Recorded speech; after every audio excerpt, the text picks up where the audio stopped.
All right. Those of you who are guests, by the way, my name is Michael Mirdad, and I serve here as part of our spiritual leadership. Our ritual each Sunday is to ask what's on people's minds and hearts, what's heavy on their hearts, or what's joyously in their hearts. What do you want me to talk about today? Visits from the other side. Visits?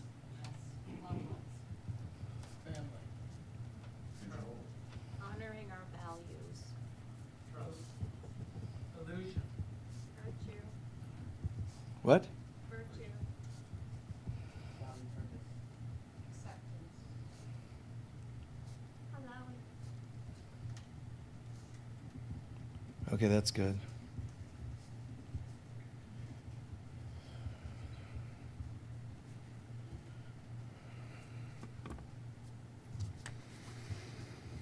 All right, we'll tie those together and address those as best we can.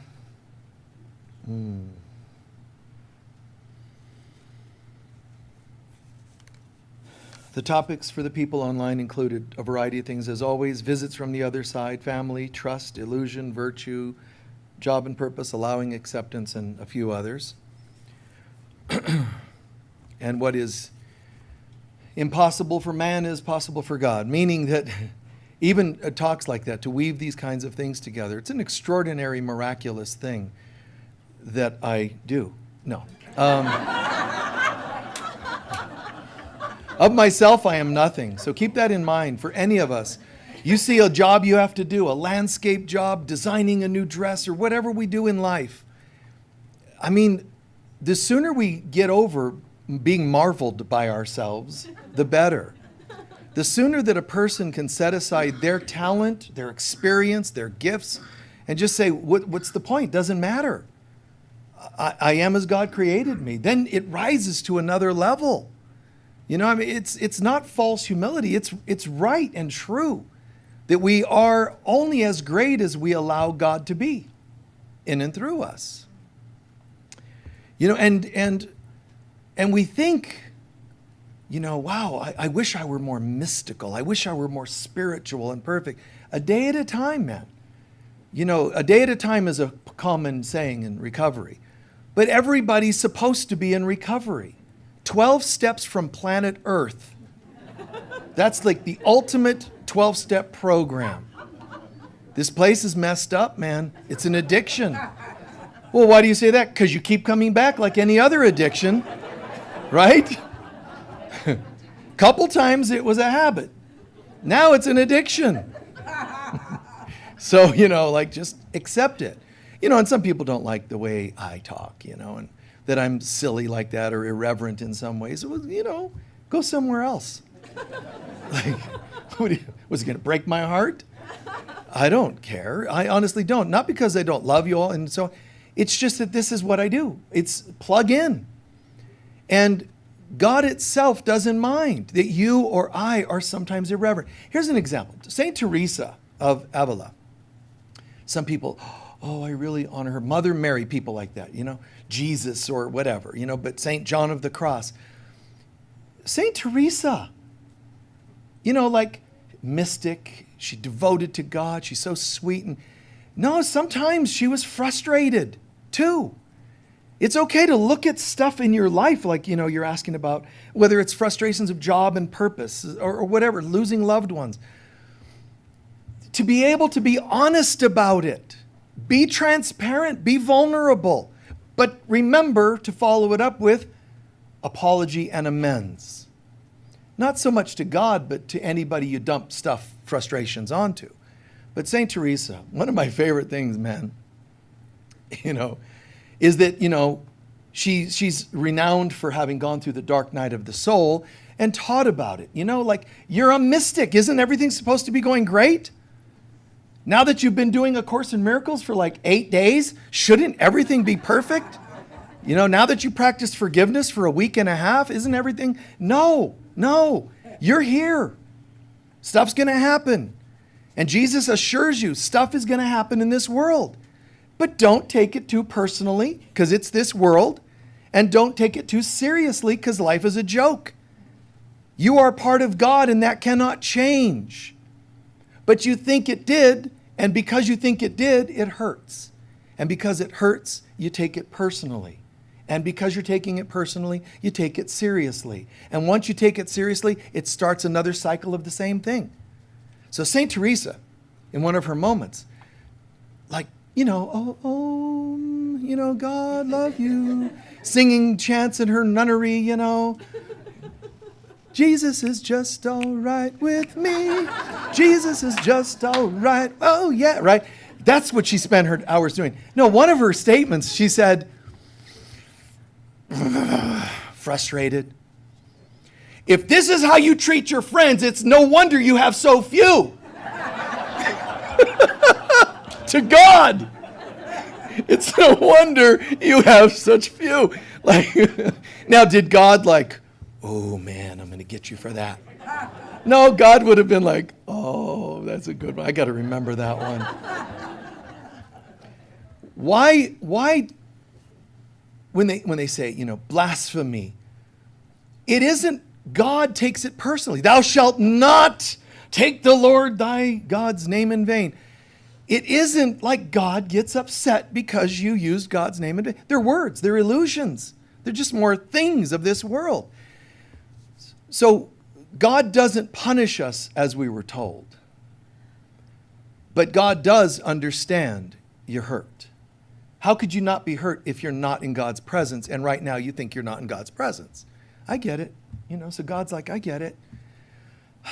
Would you like a solution? No, we just want distractions. We just want to be distracted from feeling what we're feeling, which is the premise, the foundation of addiction. Every addiction, not just drugs and alcohol. I'm talking about codependence and whatever else. Even the addiction of incarnating. So how do we break free? Well, God's going, do you want a solution? Ego says, do you want a distraction? Solutions over here, distractions over here. Distractions are quick, by the way. The salesman. If I were you, distraction is quick. It quickly places responsibility on others, and you'll get quick solutions, meaning stimulation and so on, codependence or drinking or whatever it is. That distractions are quick. They won't work forever, which is why you'll need a second dose of it, which is addiction. Where the other is a solution. Problem is, you're not going to like solutions. We won't? No, I promise you. And I've always been there for you, the ego says. The ego that convinced us to leave heaven and come here. So the ego is saying, no, it's really a good idea. Just stay away from this. We never stay with it long enough to say why. Why is distraction more attractive than solution? All right, you're pushing the envelope a little, but I'll give you some answers. The ego would say, because it can't really answer because then you won't choose it. So it gives you all kinds of sales jargon to get you back over to distraction. It doesn't say this one will be forever, this one's quick fix, and it'll go away a day later. Can't say that. It has to say this will be painful. This is going to mean you looking at yourself, which is true. It tells you the truths that it thinks are going to scare you. But what it doesn't do is finish the sentences. That's why A Course in Miracles says the ego can be very rational, very logical, but never rational. It'll always give you these part sentences, just enough to get you convinced to go over here. But it doesn't give you rational, like conclusions. This is going to be scary, but you'll find that the fear is unfounded. This is going to be painful, but only because you're attached to the opposite. See, it doesn't finish the sentences. So we've got ourselves into quite a mess. And when we are looking for solutions, whether it's even concept of job and purpose or family, and let me say something real quick on this. I want to thank everybody on this planet and that's watching this program live or in person. Guys, any of you who have ever been able to be courageous enough to say no to garbage, I'm thanking you. If you ever said no to people who shamed you for choosing a job that didn't pay enough money, but you loved the job. See, I've been there.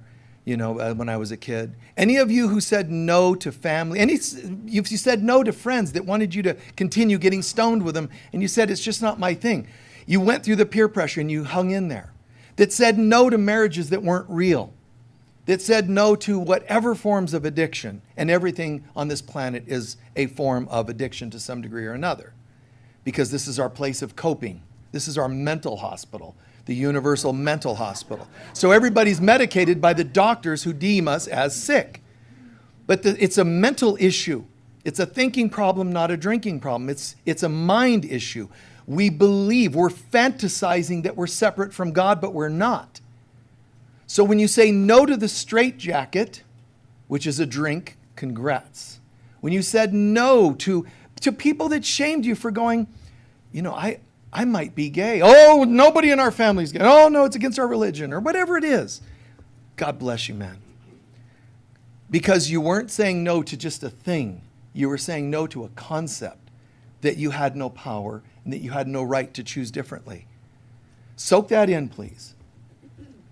Anytime, and give yourself that feeling of, you didn't just do it. You should be saying thank you to you. Nice job. You didn't just get by. My parents wanted me to go and become whatever, a legal accountant.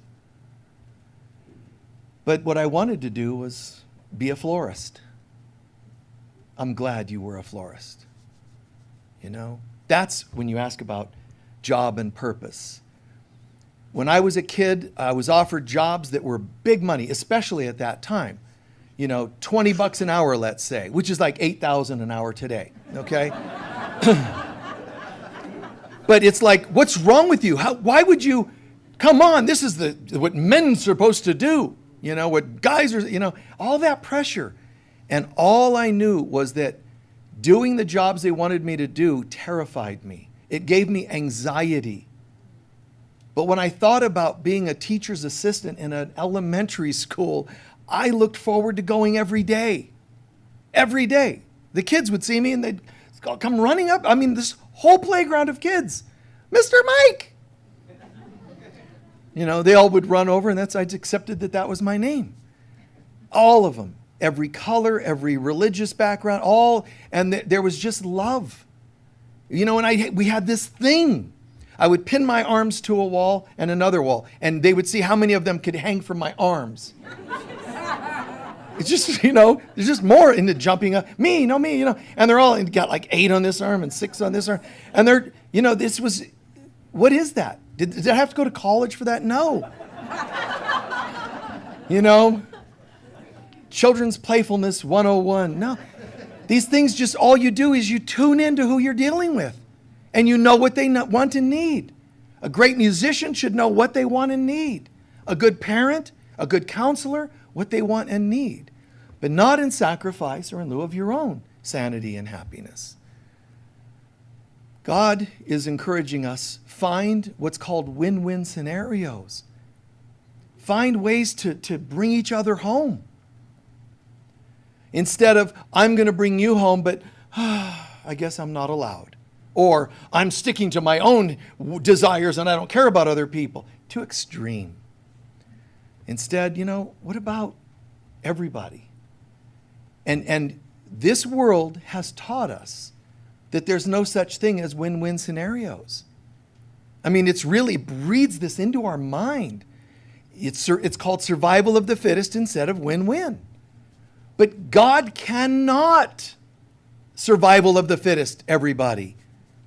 God's saying, you don't understand, you're one. So every time you find a win-win, you're coming home to another degree.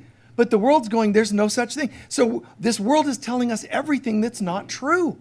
How can you find God while survival of the fittest? Which means one of us is, going to survive this and one of us isn't. Instead of we're in this together.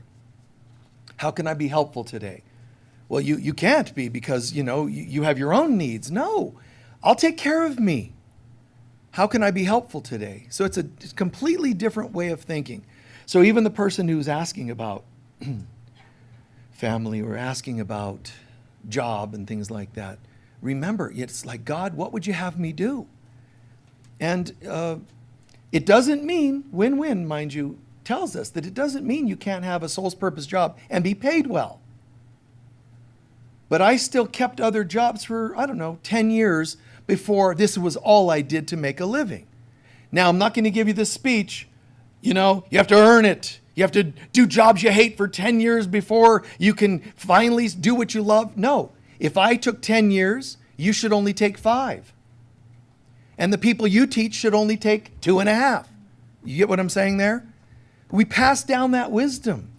I took 10. I was still teaching during that 10, but took 10 to only teach and make a living and not have to do other side jobs. But it took me 10 years. You know why? Because I was breaking down the program that it's not allowed at all. So I had to break that one and did it in record time in some standards. 10 years was like nothing compared to never. Now you hear this and you can say, and you start downloading what I just said. And you should be able to filter it, turn it around, and bring it back 5 years for yourselves. And the people you teach, 2.5, and then they teach in a year. And then one day you're not born doing something you don't want, having to earn the opposite. In this world, there's something, it sounds like a strong term to be using, but in this world, there's something we would call false idols. And concepts are false idols, but we actually think we're more evolved. Remember the days, golden calves and things, God, so we were worshiping a bull, to some sort of metal bull. And now it's just mental bull. I don't know. But can you imagine that somebody sat there and said, shh, shh, I think the bull's talking to us. It's just sitting there, but somebody, shh, wait. The brass bull, the gold bull, or whatever it was made out of at the time, is talking. Like, move north. We will get the tribe to move north because the metal cow, bull, whatever, told us to. And there are still people doing these things, but we think we're more evolved now that we're not silly like that, Do you know it's just as silly to go and God's going to punish you for such and such? It's all superstitious. Who made the superstitious gods and goddesses? Who decided the gods of Olympus are upset? Right? Who decided that? Was that God the Almighty? No, that's the ego. Better be careful. No, but the good news is, it did keep us in line a little. Some of the great historian Jews speak about the commandments and they say, you know what? They're being very honest and they say, you know what? The commandments were necessary because our tribes were out of line. We needed some discipline. Why the teachings of Muhammad so sometimes seemingly so harsh? Because the tribes were so out of line. He had to try to turn these people around that were lawless. So he had to have backbone. He couldn't sit and just go, beloveds. They're like, done. One word, gone. Beloved, what is this guy about? We'll show you, beloved. He had to have backbone, so they would go, we respect this guy. He has, we're crazy. We're like lawless, and this guy's not afraid of us. He must be plugged in. You get what I'm saying there? But that's what you have to say to addiction and family members. You can't do but we don't approve of the guy you're marrying, the girl you're marrying. We want you to marry one from our selection, like your cousin, or whatever. We want you to let us select. And when you say no, it's fantastic because you're saying no to all of the superstitious garbage. Superstition including, my mom will be upset with me. What you just said was, I've made my mother a god that I kneel and worship. And when I say no to her, what's going to happen? The gods and goddesses of Olympus are going to just thunder lightning bolts. That just means a phone call from your mother. Now the lightning bolts are just electricity running through the phone lines or whatever you use, right? Just say no. And there you might hear thundering, and you might feel a shiver. Oh God, just breathe through it. Breathe through it, because I would rather that God strike me dead than to worship my mother. Because if the gods strike me dead, I walk to the other side and they go, we're going to make you into a god since you stood by your standards, your own integrity. You listen to your heart. Humans are the ones that live under superstition. So it's okay. Say no.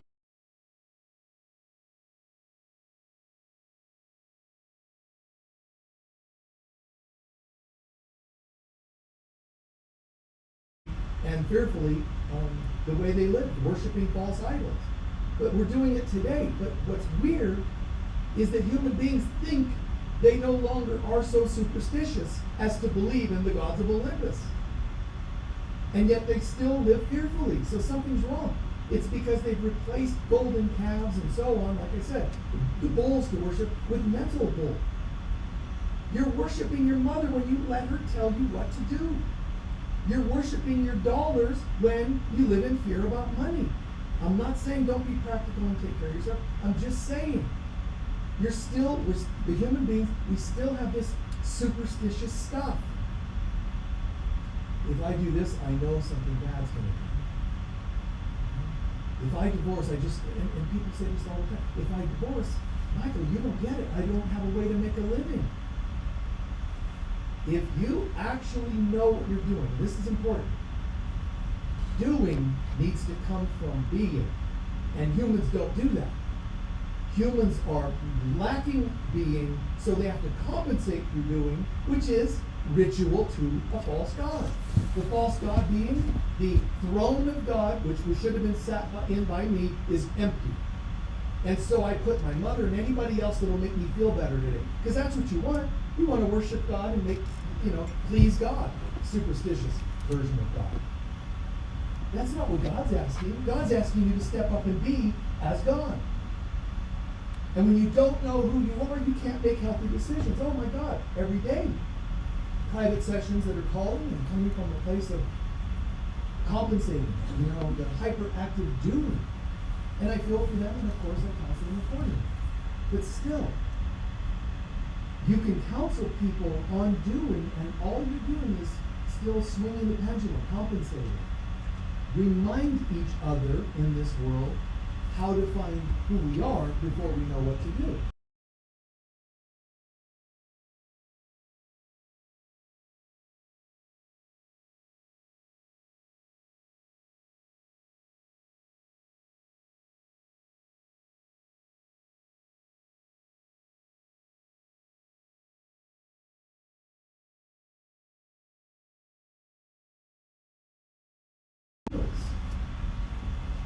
So who am I will start to help me determine what it is I do. When you know who you are, the rest of itself.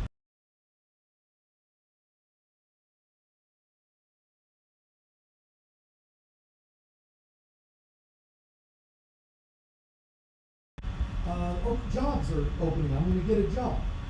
I think what I'll do, because I'm totally a creative person, is get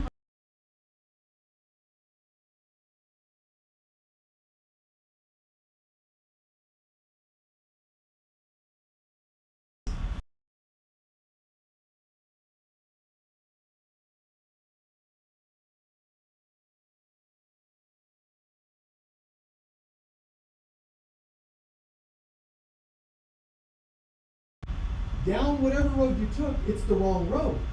Because you didn't show up to determine which road. If there's a line that says right brain or left brain, if there's a line that says,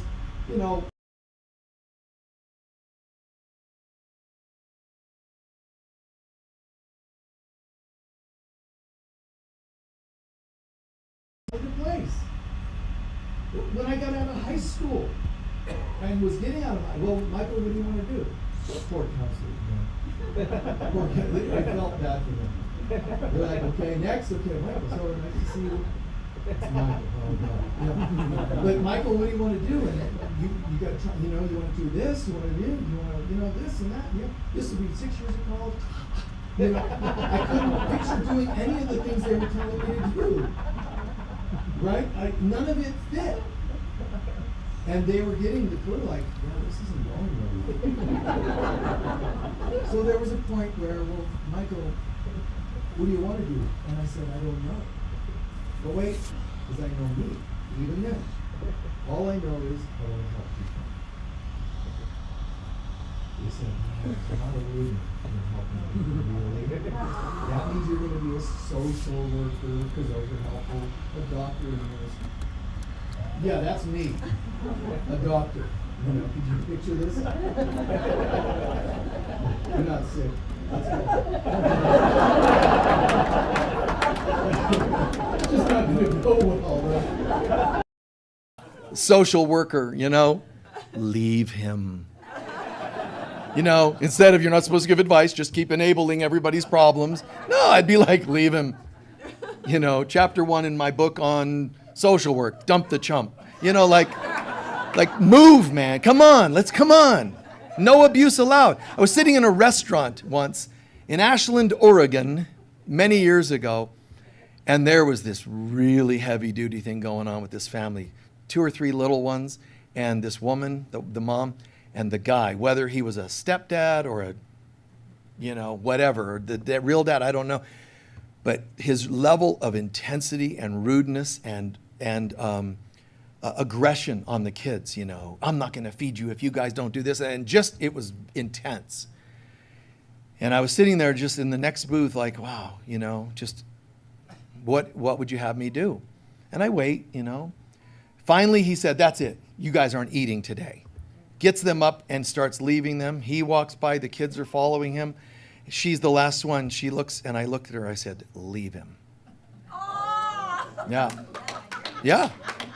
Do I care? He could have picked up a fork and gone after me. I'll die happily knowing that I told her to leave you. This is the right thing to do. What you're doing is not God. What you're doing is not love. Does it feel like love? Check in. I don't think so. You know, come on. They can't grow up like this in this kind of thing. But we have to make a difference in this world. And sometimes it's saying no. And that's why I said congrats to all of you. Don't underestimate the divinity that came through you when you made those kinds of decisions. That's enough. No more addiction. See, things start off a little bit like we feel empty inside. And then the emptiness needs to be medicated by some kind of thing. The thing could start off looking like kind of like a little bit of a habit, just to kind of compensate. But that habit's going to become an attachment to your distraction, which is going to become what? An addiction. What's going to come after addiction? You just wait. You just wait. Even if you think your addiction's mild and it's only you, nobody else knows. Oh no, wait till somebody takes it from you. Addiction will become violence. Addiction will become abusiveness. You're not just kind of safe in your own addiction. It doesn't work that way. You're going to be abusing yourself or someone else with the addiction. What starts as a, habit or a bit of, attachment, it's going to end up addiction, and addiction's going to become eventually aggression, violence, because somebody dared to take something from you. That's why people that are like, oh, I love you too, oh, I love you too, on and on and on, no, you hang up, no, you hang up, no, you hang up. This little, God, I love you so much that I'm not going to hang up, and I'm going to prove I love you more because I'm going to be the last one to hang up. Oh, my God. It's just intravenous heroin conversations. That's all it is. It's distraction, and it's like, here's what happens. You hang up, no, you hang up, you hang up, you click. You jerk, you hung up. It's going to happen. Eventually, when the addiction is exposed, everybody's going to go to hell. They're taking you down with them. You hung up first. Well, I thought we were done talking. Oh, you knew I wasn't done talking. It's like sorry guys, it's just, you asked about family or relationship. Sorry. But at the end of the day, it's cute and it's fun. And all of that could also be symptoms of real love. Symptoms. Don't get attached to the symptoms. Always get back to the real love. And when you want to live without superstitious false idols, I'm loved because, whatever it happens to be. I made a motion picture movie. Everybody loved me as a director, but the next film, the next one, and the next one, they panned it. They didn't like me, so they don't love me anymore, and now I get depression. When you know who you are, it doesn't matter. When you did the movie, it was you authentically channeling through, and then it's done. Everything's perfect. There's no retributions. There's no crashing because there's no gods of Olympus coming to get you. When Martin Luther Jr., when he's saying we've got to change things, and then he's getting these death threats, if death threats could have made him stop, then it wasn't authentic, whatever he was doing. He's saying, basically, my interpretation, this isn't something I'm doing, it's what I am. I can't not do this. It's not like, well, you're right, I should stop, because that was just a mood I was in for a couple of years. Really, is that all it was? Just I was in a mood? No, this is who I am. And I quoted, Thomas Paine, I think a week or two ago. The world is my country, and to do good is my religion. See, he's saying this is me. To do good is not this is what I'm told to do. Even the concept of good karma is a superstition, or bad karma is a superstition. Live as who you are. Be true to yourself. Be more transparent. That doesn't mean bleed transparency onto people that are nauseous at the sight of blood. That's a metaphor. But it means to be true to yourself. And that, I never walked into my family's house and said, listen, I've got something to say, and I have, lots of students who support me in this, and they outnumber y'all. So I'm right in saying that you folks are messed up. I just, I just smile. But if there was harm, I wasn't going to enable it. I was not going to ignore, and enable. Just like that couple in that restaurant. There were times I looked at my mom and said, leave him. Michael, you don't know what you're saying. You're not so, our religion says no divorce. I said, you're right. I was just crazy for a minute there. Sorry, I thought you might have wanted to be happy. I don't know. Call me silly. Call me presumptuous, but, right? So I never intruded on them, but I am who I am. And there were moments when I got up and left. Right? It's just because this is what's true. Just the truth. Let it percolate up and live by that. But be transparent. Who are you? How can you be transparent if you don't know who you are? It's got to come back to who are you? And you just come down to, oh, wow, when I really think about it, it doesn't make sense because when I say who am I, words like color come into my head. That's not an identity. No, but it's a symbol of something. Keep going. Color. Swirls of color. Keep going. Movement. Keep going. Freedom. See, keep going, and your identity is coming out. Free expression. Oh my God. I always wanted to paint. There you go. There you are. You're an artist. Come out. Come out. Wherever you are. Paint. But I don't know how. That's the head. That's the ego going, don't you dare become what you are. Sing. Move. Feel. Let something come through you. And it doesn't matter if I thought, here comes an artist. I can feel an artist coming through me. So I took up painting, and I really, really wasn't good at it. But it led me to sculpting. Or sculpting led me to being a sound healer. However, that bridge would have happened.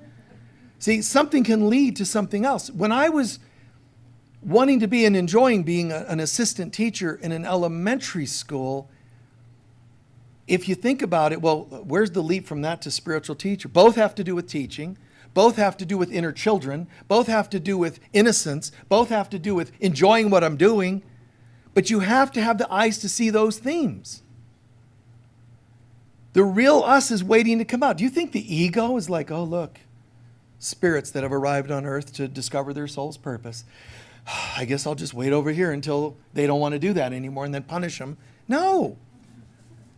Saint Irenaeus, or Irenaeus, different pronunciations, but this one teacher from the past, Middle Ages, he said, the greatest glory for a human to express God is to be God uninhibited. The greatest thing, the greatest joy you can give God is to be yourself uninhibited. Like, come out. In contrast to Frozen. Remember, we've talked about that. Dante's Divine Comedy, that in hell, those who were in the deepest rung of hell were in a lake where their body parts were frozen. Whatever part of them was frozen mentally was frozen in this lake. Your legs, your arms, your heart, your head, your neck, your throat center, your genitals, or whatever. Frozen because they're unredeemed. They're unhealed. I just remembered right now when I said that the other day, I had this dream vision that happened. And in it, the bit I can remember was, long story short, was there were these bad guys, so to speak. And the two of them, there were two, more of a father and a son, but the son was a young adult, but two figures. And they shot me in the head. They left, which symbolizes a major, something going on in consciousness. So they shot me, they left. And then there were people that cared gathering around feeling bad. And then they were coming back. And in the dream I was going, resurrect me, Father. I know you can do it. Even though an unhealable wound. Resurrect me, Father, now, before they come back. And he did. I resurrected. All of us have to resurrect from the wounds that people bring forward into our lives. Make sense? Resurrect me. I know you can. The impossible resurrected. And in the resurrection, one, the younger of the two, it was my choice, and it becomes lucid. Do you want to get him back? And I looked at it and think, like logic, your head will do this. If I don't, he's going to do it again. So I have a decision to make. You and I have decisions to make. Do you succumb what other people to what other people do to you and say to you, say about you? Do you succumb to it, or do you resurrect? And if you do resurrect, do you do it to show them a thing or two? I'm going to show my Father I can amount to something. Guys, even if you did, by that time he's dead anyway. And he's on the other side going, I root for you. You're not allowed to root for me. I'm doing this to spite you. And he's like, that's so silly. I'm on your side, son, daughter, it's not going to work out very well for you. Don't wait for others to support you. Know that the God in them already does. And if you don't believe that the God in them does, then you're focusing on that which is not God, which means it doesn't exist. So you're sitting there focusing on ghosts and phantoms. I can't really amount to much because the mom that I never had is still haunting me. It doesn't make sense. People will become more of who they are when you see it in them. Somebody has to see it in them. Jesus saying this to the centurions, Jesus saying this to St. Peter who betrays him. I got it. We're good. There's nobody, he said, now that went too far. The little spear in the side, I was willing to forgive you people until that. It doesn't mean you can't say no to the hurtful people. Nope, not going to happen. But you don't resent and you don't hold the resentment. You don't choose to see them as the bad guy, the continuing, that's them. That isn't the real them. That's what they did when they didn't know who they were. And they did it to someone else who didn't know who they were. How do I know you didn't know who you were? Because you didn't say no or yes at the appropriate moments. All the world's a stage, and we're each playing parts. And everyone is watching you. I know it doesn't seem like it because you're not on stage at a podium. Everyone is watching you. When you're a woman who some guy cuts in line at a store, everybody's watching to see what women do. You're going to teach them what women, and women, the guy's bigger than her, so she backs off. You just programmed to them again, women are weak. When you saw a man choke up but he didn't let himself feel the feelings, that's what men do. It's all programming. That's what all 5-year-olds do. That's what all boys do, girls do, men, old men, young men. They're all stories, and they keep getting re-verified and plugged in again and again based on what you and I do in life situations.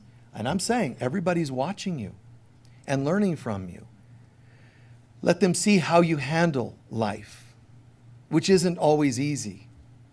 The St. Johns and Teresas and others, we call them saints, but what does it mean? They're symbols. They're just little neurons in your mind, in your brain that say, this is how that one neuron's going, I wouldn't do that if I were you. The other one's going, I hate everybody. I'm going to get back at all of them. And this one's going, yeah, but you could see peace instead of this, right? See, it's just this battle. The battle's an internal battle. The concept of jihad, the Muslim concept of a holy war, the same as Buddhists. You would not think, Islam and Buddhism are the same, but they are. In the sense that both are saying, you have a battle to fight. This is also Hindu.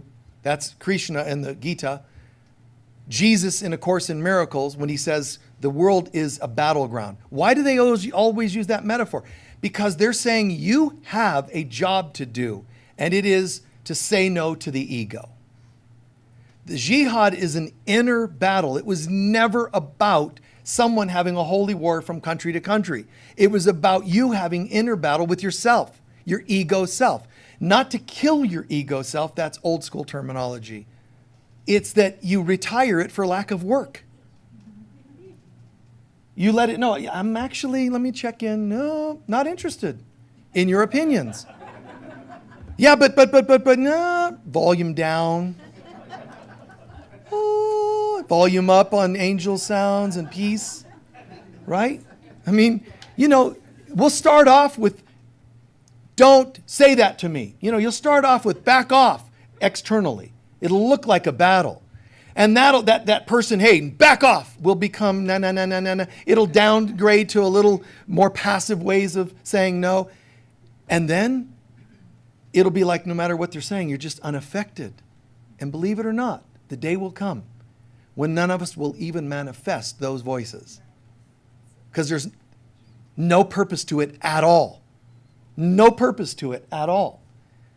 So it's like, well, this voice, which in Book of Revelation describes it gruesomely, but really what it's saying is it'll be cast into a pit eternally, meaning it's cast away. It's just, there's no interest in it. Revelation tells you when you get to this point, when you're really strong, it will try to rear its ugly head one more time. Hey, listen, I just wanted to change. No, all right. And it's gone.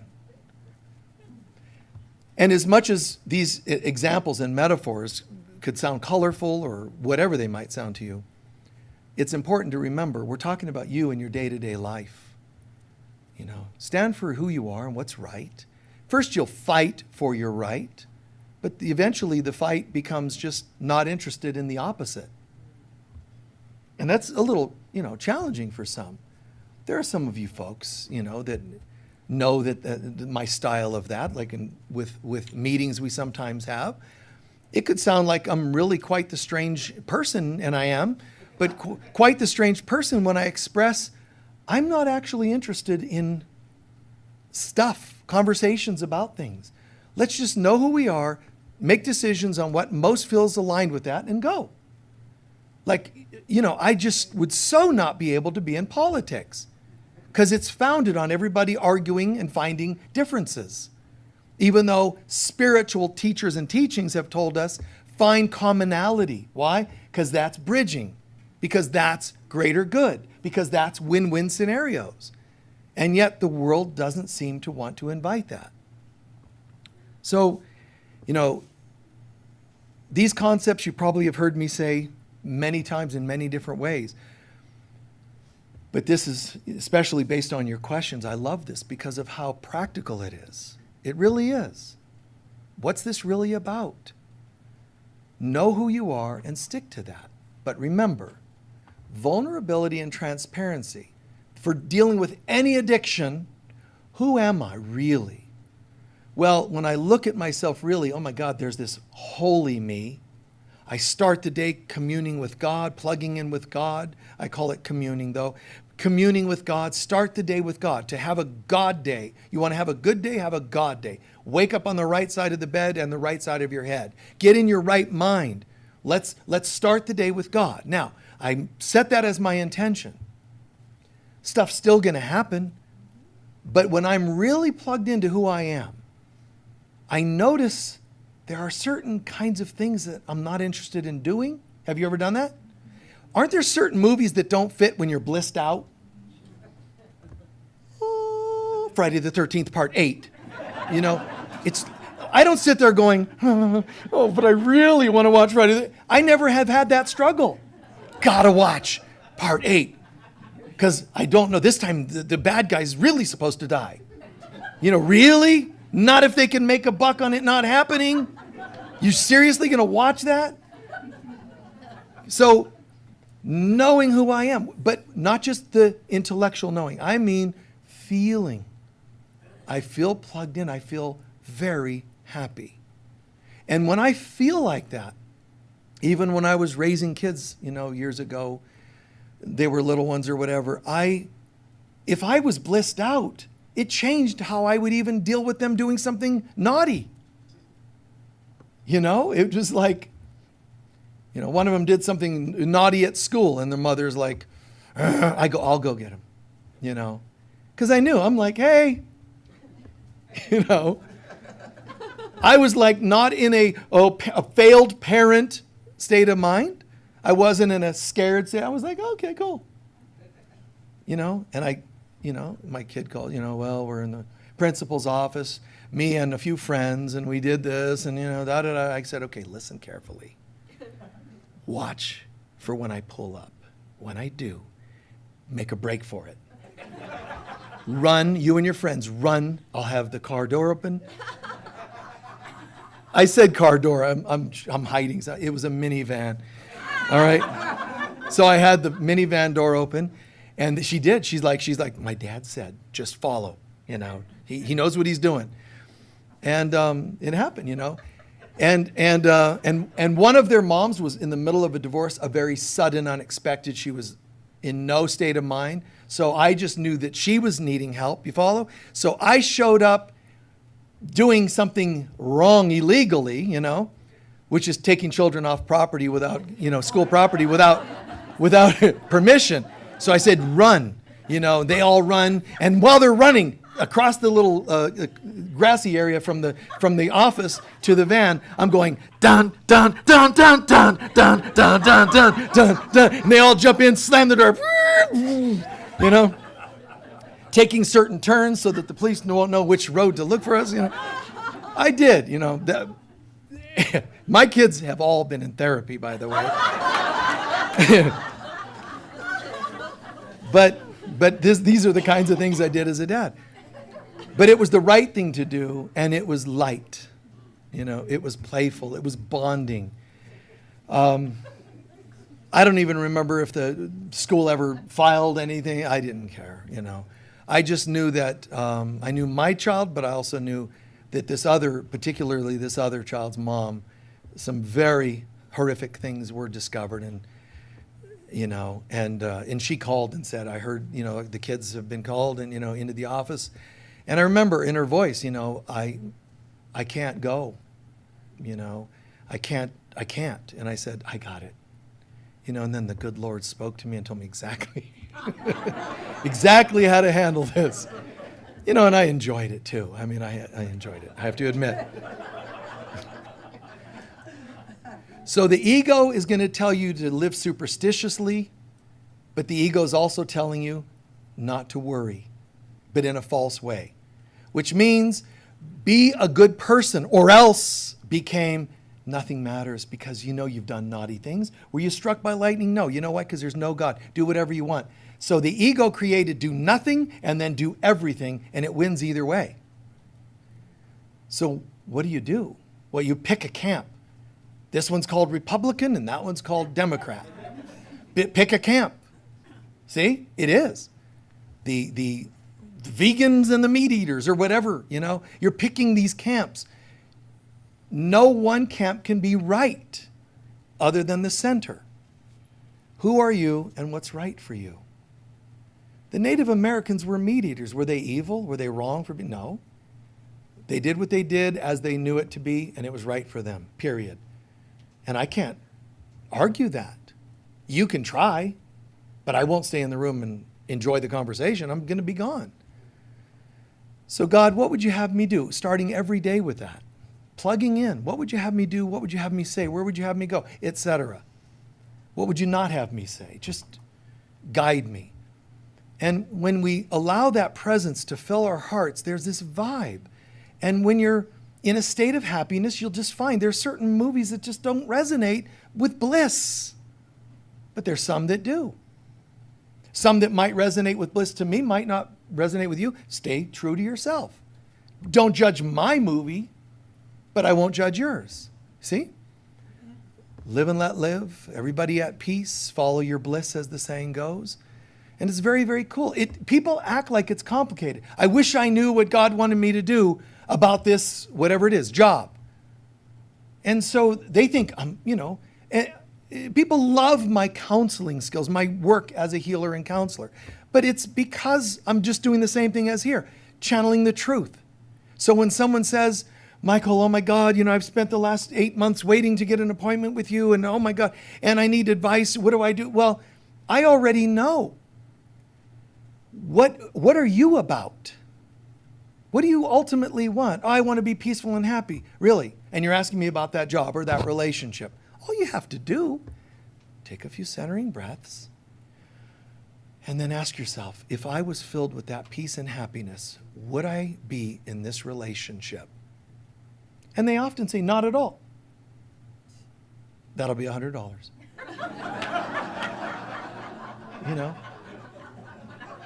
How did you not know that? How did you not know that? Because it's not just like people are dumb. No, they're addicted. They're used to it. The habit became an addiction. The addiction became an abuse, and it was abuse to themselves. It's always going to go badly, man. You let those addictions get out of hand, they're going to go there to a hurtful place. And so what you're hearing me do, in a sense, is, Michael, this session was so liberating, but I'm you, the part of you that says, I actually deserve to be happy. Now, if you think you deserve to be happy and your ex is the bad person, that's not true. You're judging someone. They were perfect for when you were insane. Because there was a part of you that, that was like, I have low self-esteem. I'm going to go to a low self-esteem dating site. That's what you did psychically when you attracted the nutty people. You psychically put it out there, low self-worth, and they're like, beep, beep, beep, beep, beep, beep, beep, beep, beep, beep. I do. On the altar, I do. Wow. It's like a marriage made in hell. I loved the person I married years ago, and we split up eventually, but I loved the person as a person. But still, I was late to the wedding. I didn't remember. I woke up and we were decorating the cars. I forgot to comb my hair, showed up late, and then when we lit the candles up on the altar, the wax poured on my hand and I was like, up on the altar. What a scene that was. So all of this was just another humorous life experience, She didn't know what she was getting into either, So who are you, man? Who are you? Find that. And you might go, well, that's going to take a while. At least you can get on the road to it. It might sound like it's a lot of work, and it might be if you have a lot of resistance. But just relax and who are you? I love. That's a feeling word. That's not your soul's purpose, but it is. Your highest feeling word, peace, love, joy, oneness, the highest feeling word is supposed to be the foundation underneath who you are, what you become, what you do, and what you don't do. That word's supposed to be your mantra, a word or two. Peace and happiness. Has anybody in this room, online as well, has anybody ever had a job that didn't resonate with peace and happiness? Almost everybody, right? What were we thinking? Have you ever dated anyone that didn't resonate with peace and happiness? Like everybody. Why? What were we thinking? Stop. There's your rules, remember. Be vulnerable. Yes, I have. I've done that. What's the next part and the closing to what I'm saying today? Apologize and make amends. You know what, Michael or whomever? Wow. Back when you forgot who you were and forgot what you really deserve based in God's perception of you, God's knowing of you, you really did attract some crazy things. Yes, I did. Wow. I mean, you did drugs that weren't good for you. You did this, you did that. Wow. Apologize and make amends. Okay, Michael, I'm really, really sorry that I took you down this route. In forgetting who I was, I became desperate and started doing compensatory things. Whatever it is, smoked this, drank that, and so on and so on. Now make amends. What is a making amends? What does that mean? I'm probably not going there again. What can I do to make it up to you? Not debt, guilt, Michael, or anyone else. I was just out of my mind. I was not aware of who I really was. So I took jobs that weren't okay. Michael, I'm so sorry about that. That's when I forgot who I was. And then I left you in that state. So come back with me. You're reintegrating the dismembered parts. You're remembering them. Bring them back together. Bring the little girl, the little boy back in, and so on. Bring them back in to a place of hopefulness. I'm here. I'm here now. Oh yeah, that's what we thought when you guided us through 10-year-old, 20-year-old, 15-year-old. You were the one who decided who we would date. And you totally messed us up. I'm sorry. And what can I do within reason to change that? Well, it's going to take us years to trust you again. So be it. I'm going to show you that I have such a level of integrity, I will earn your trust again. You say to yourself. That's making amends. And of course, making amends isn't just doing better. It's not doing the old. When you slip, catch yourself faster. Oops, sorry kids. Mommy lost it for a minute. I'm back. Yeah, we saw that. You were, wow, We have to breathe for a minute because you were like, oh, but he's cute. And we were like, no. Don't you remember? Oh, that's right. Okay. Not that inner child is wanting you to be miserable. It's not that. It's that you have to show them how to be joyous. Someone has to show up and be the healthy Christ presence. Someone has to show up and be the presence of God, the parent to the children. Make sense? All right. Please take a few centering breaths.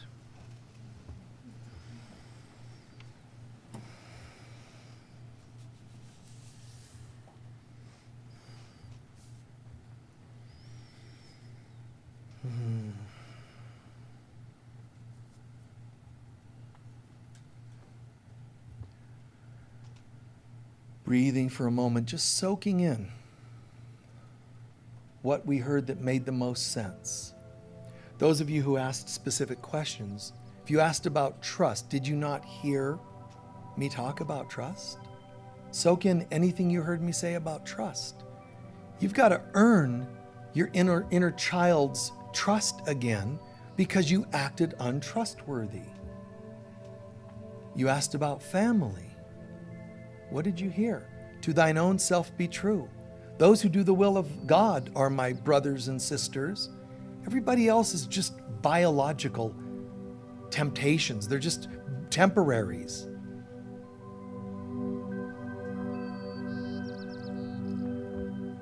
One of you asked about virtue. That's a great one. What does that word mean? Look at how imagining virtue, how you sit up straighter because you're clear of who you are. To be virtuous means to stand in alignment with who you really are in God.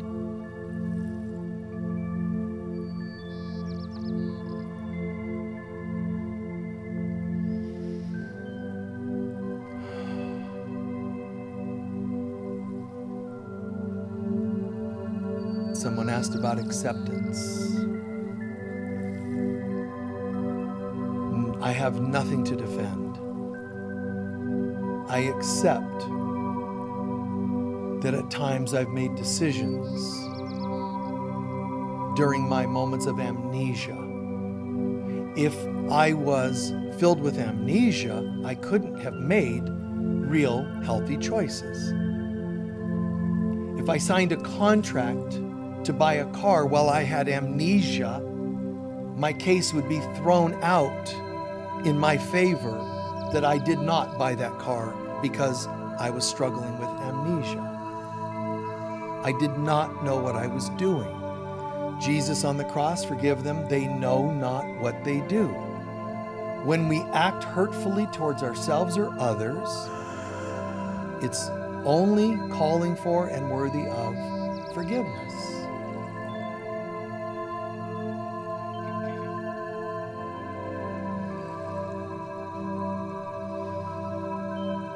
I accept those moments when I came from amnesia, forgetfulness,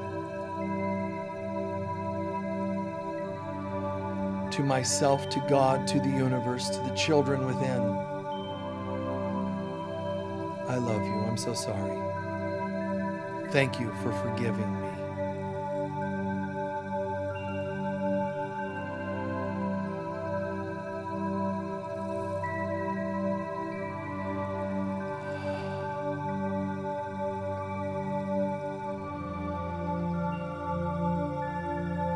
I've made those mistakes.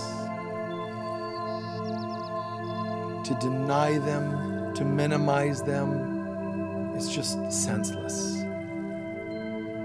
No rationalizing, just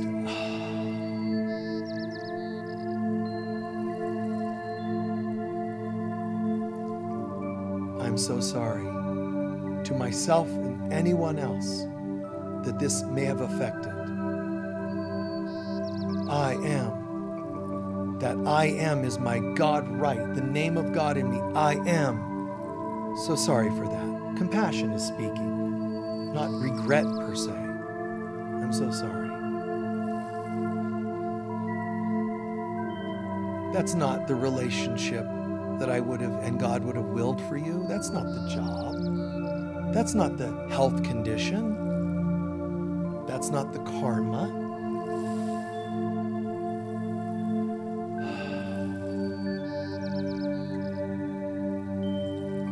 That's what comes from forgetfulness. If we forget our holiness, this is the direction things would go.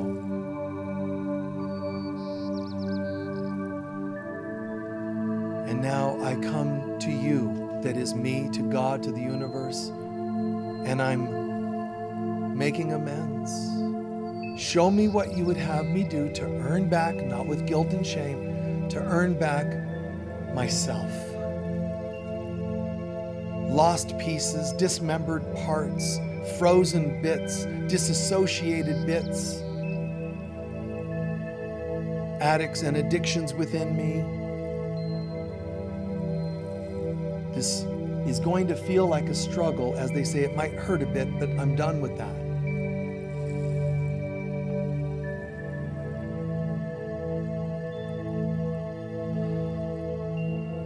Enough is enough.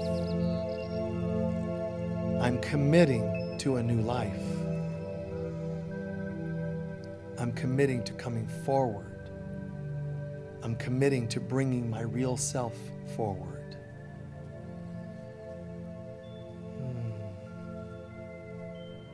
It's a day at a time program.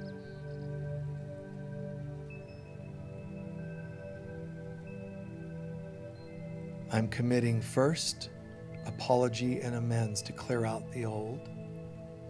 Then I stand to be filled with the memory of who I am. What is it? Who is it? I don't know, but I'm willing to find out. Show me, God. Shine your holy presence, which is my holy presence as well, down into my heart. Illuminate the altar in my heart. Excite me. Inspire me. Show me that this is worth it. Then God and I in my heart will march down into the lower chakras, the chakras of thinking, emotions, and actions, and we will take it by storm in a good way. We will step in and say, this is the diet right for me. These are the right relationships for me. This is the right job for me. We will sweep in there. An unstoppable force of love, just shining light.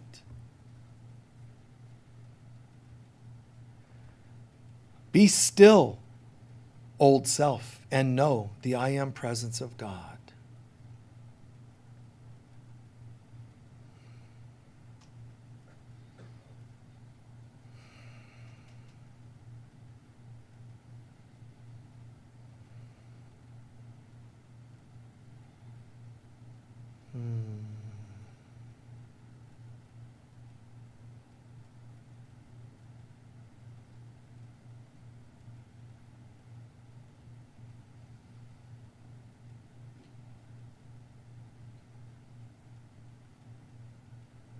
Fire from the heavens,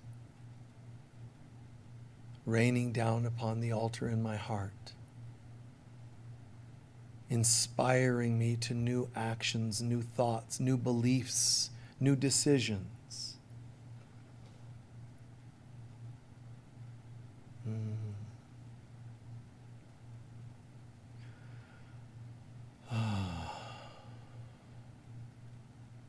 It's about time.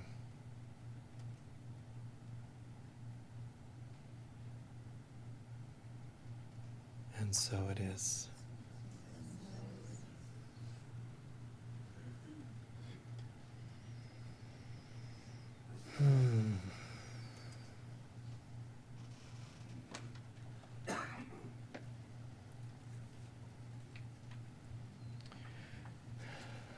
How's that feel? Good. Good. There's nothing we can't do, guys. You know, we feel like, but we can't make changes. There's so many temptations that they're just distractions. Oscar Wilde said, I can resist everything except temptation. Which is perfect, which means nothing, you know? And that's right, you know, like the ego in this world, it's, you know, it's got an agenda to distract us from being who we are, from remembering who we are. So think about that. You're not just trying to get a little better life. That's not where we're going. This is complete contrast to who we really are, therefore what our life would really look like if we start living accordingly. So things are not going to just get a little better. There's no limit. It's unlimited because it's God. We're made in God's image. We're meant to thrive. We're meant to be at peace all the time. Not to have a good day once in a while, not to see a miracle once in a while, but just to live in the miraculous, the joy, the love, the oneness. Okay? That's not going to happen without the vulnerability of what doesn't feel connected, the willingness to apologize. That's the humility. You must be as children to enter the kingdom of heaven. Children meaning simple and humble. And that includes, I'm sorry. Then you're lifted. Stand and let's make a commitment to a new life that's called amends. You don't stay on your knees going, I'm sorry, I'm sorry. You just get that out of your system. Oops, to get to the humble state. Once you're humble enough to apologize, you're lifted enough to make amends and march forward. Okay? What did you hear or learn today that made the most sense? Yes. You addressed my question and I didn't pose it. Ah, I addressed the question you had in your mind, but you didn't say it. The question I had in my mind, and I thank you so much. You're welcome. It's okay to say no. Right, Or leave him. right, It's okay to say, this is not acceptable. right. And then, but forgive. It's a sickness, it's an illness, like a disease. Right, right. So I really thank you. You're welcome. The attachment, the involvement, the investment in an unhealthy job, relationship, or self, any of those. It's one thing to say leave, it's another to actually do it. Because people don't want to own how much addiction there is involved. You represent my not having to step up and change my life. I would if it weren't for them. Oh, perfect. Perfect. Yes? Your vision about asking God to resurrect you Yeah. reminded me of a hike that I was on this week, and I stepped around a tree that had fallen, and I lost my balance, and I reached out to catch my balance, and both hands went onto something very sharp. Oh. And I looked at my hands, and I thought, what is this? What's happening? And what immediately came to me was Jesus on the cross.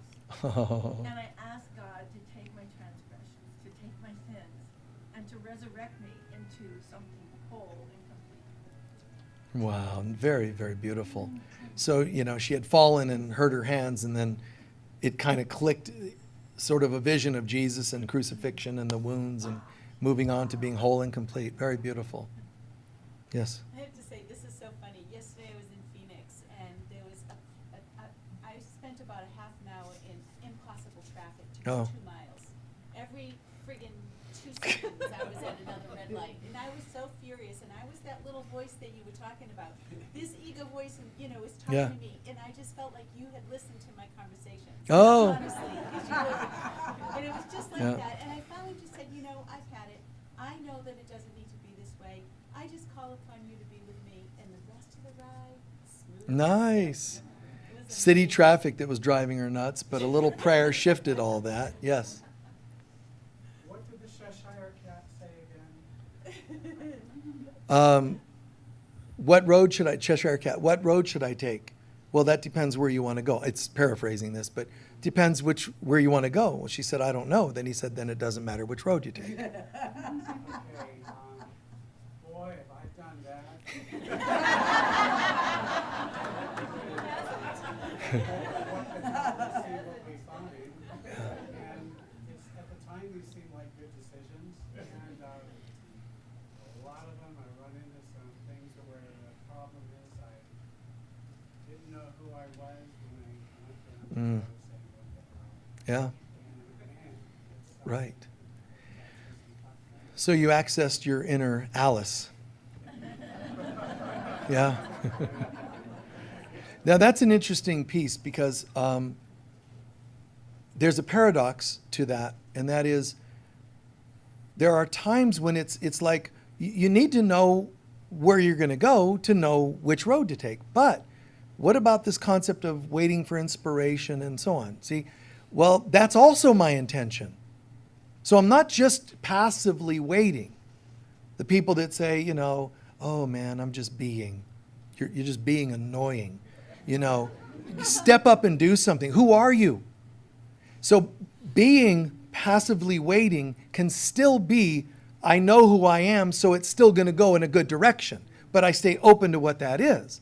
It's not the same as I don't know. It's not a completely passive that's going to end up going badly and you'll not know who to blame for this. Like you said, many times you've gone through decisions and it didn't go so well. The more you know who you are, whether you know and go or whether you know and wait, you're still in the knowing who you are. So the universe is still going to say, this is a passionate leader or whatever, and You still wait for whatever, but it loads you up with whatever's relevant. I don't want to be loaded up with your stuff because I don't know who I am or what I'm doing. See, that's different. That's the dangerous passivity versus the empowered one. I know who I am, and God knows exactly what he's dealing with here.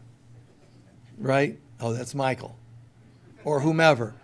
So we got to keep it light, or we got whatever it is, that God sees for me, and it'll support that.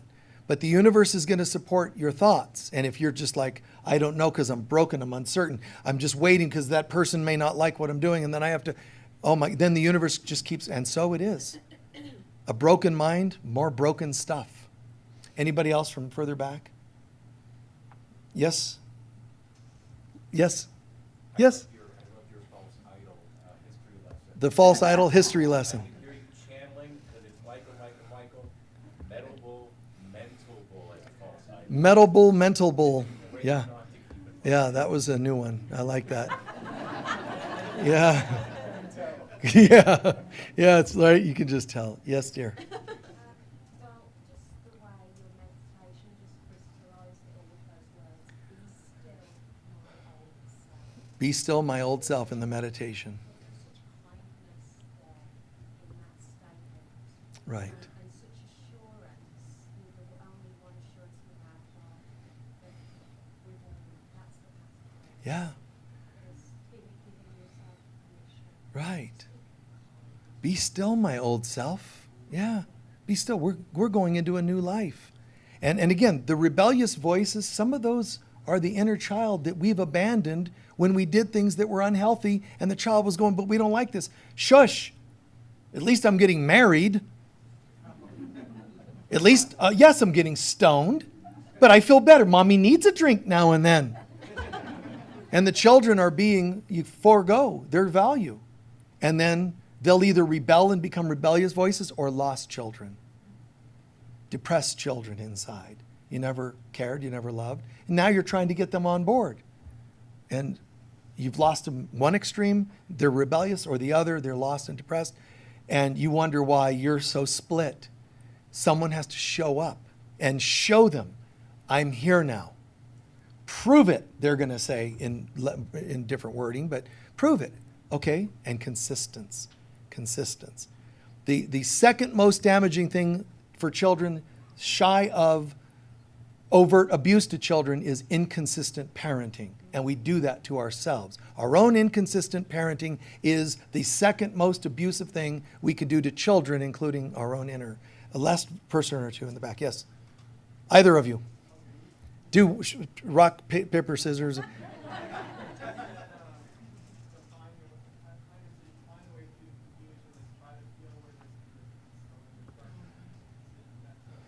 Right. Find the compass, inner peace, and follow that.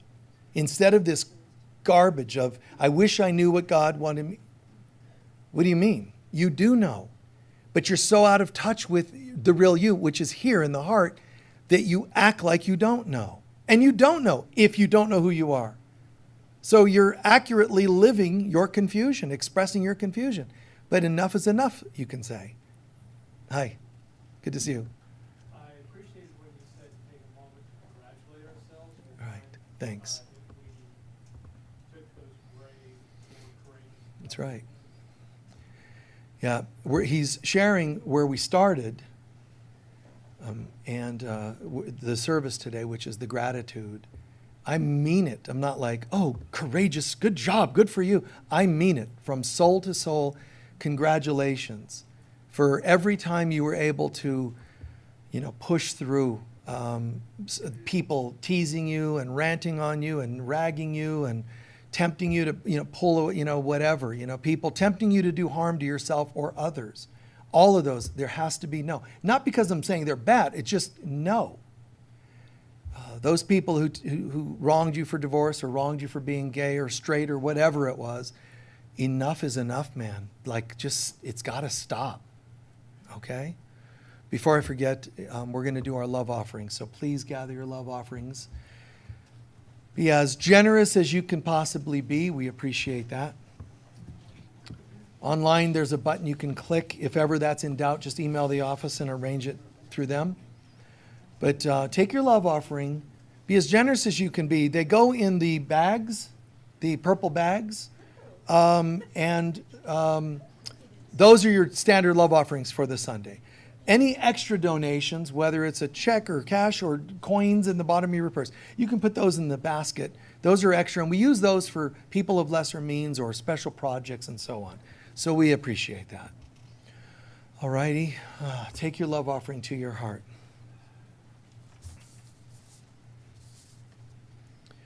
Together, please. Divine love flowing through me blesses and multiplies all that I am, all that I have, all that I give, and all that I receive. And so it is. Thank you. Before we let you go, we'll do our closing prayer. And while they're passing those, which will only take a minute or two, a couple of quick things. Remember, there's crystal bed therapy sessions in our healing room outside, the yurt. So you can do crystal bed sessions. They're pretty dang phenomenal. On social media, be sure to like and share and all those good things that you can do to help us get seen by other people. But I'm not an ambitious person. So if ever you decide to share links to talks, share them to people that you think are sane, okay? Really, use good discernment. You know, don't go and send a link of my stuff to, you know, family members or no. Certain types of groups or people, you know, that it's just going to trigger them. Just please be discerning. There are DVD sets as well as books of mine, and in the bookstore. You can get those. You can order them online. We have a workshop coming up on Sunday, July 30th called The Three Gates of Love, Intimacy, and Passion. It's about deep exploration of the three doorways to love and learning more how to deepen intimacy and experience true sexuality with yourself or others. This workshop will be in person here and on Zoom, but also we're announcing the second book. I wrote a book called An Intro to Sacred Sexuality. There's another one called Sacred Sexuality. It's a book, A Manual for Living Bliss. And that has been, finally, it's been reprinted. It's in a new binding, new information, and so forth. So that would be great if you're interested in relationships. There's the good trifecta.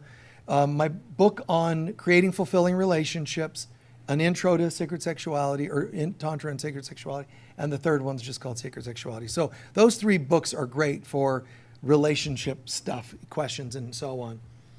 And also today is our psychic fair, the Sedona Monthly Psychic Fair. It takes place at our center.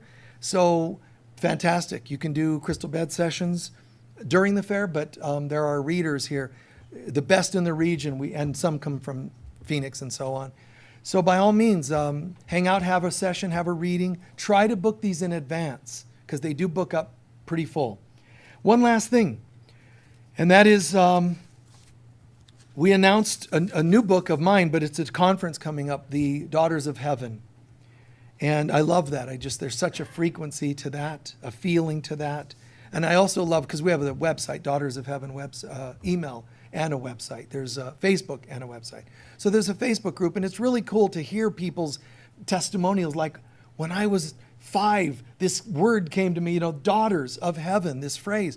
Didn't know what it meant. Or when I was, going through a tough time, people's synchronistic knowings, as well as some literal visions and experiences, but inner knowing about how powerful this is.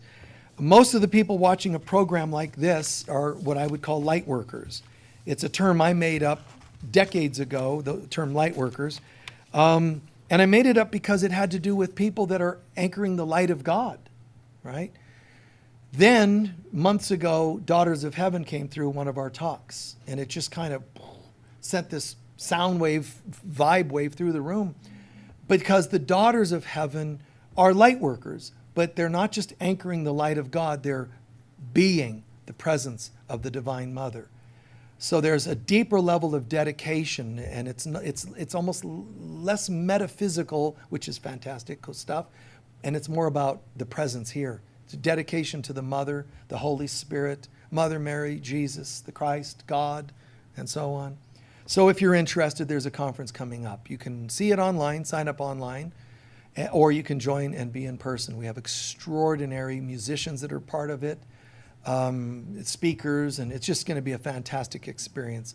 Even vendors. If somebody's a vendor, by the way, it's only $100 for the vendor booth. Besides your attendance fee, you only pay $100 for being a vendor. So you get to add that to everything else you're doing at the festival in case you want to join us.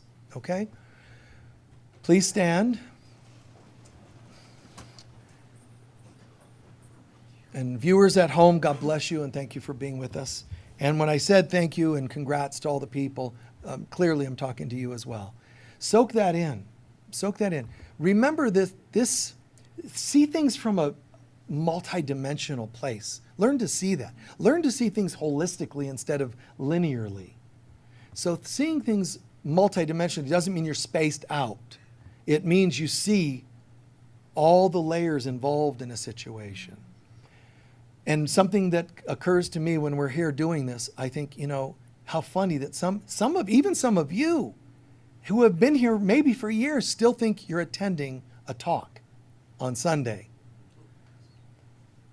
If I were sitting there and somebody asked me what I do on Sunday, whether it's virtual or here, this is how my mind would describe it. I'm not telling you to do this, but this is how I see things. I attend this gathering where everything that is God in me and everything that is confused and hurt in me comes out through the person talking. And it's like sitting with a divine counselor who's counseling my stuff, a divine teacher who's teaching, but it isn't Michael. This is our divine self coming through. And then we're changing through the experience. This is not somebody lecturing at you. We're all sharing this together. And that comes not from my power as person, Michael. Power, this comes from surrendering that and the humility to say, of myself, I know nothing. Mother, Holy Spirit of God, show me. And that means any of us can do this in our own way. Not just here, as parents, as partners, whatever else we do, we can be this kind of a channel. What would you have me do? And experience a very holistic, extraordinary experience. Remember, the light of God surrounds us.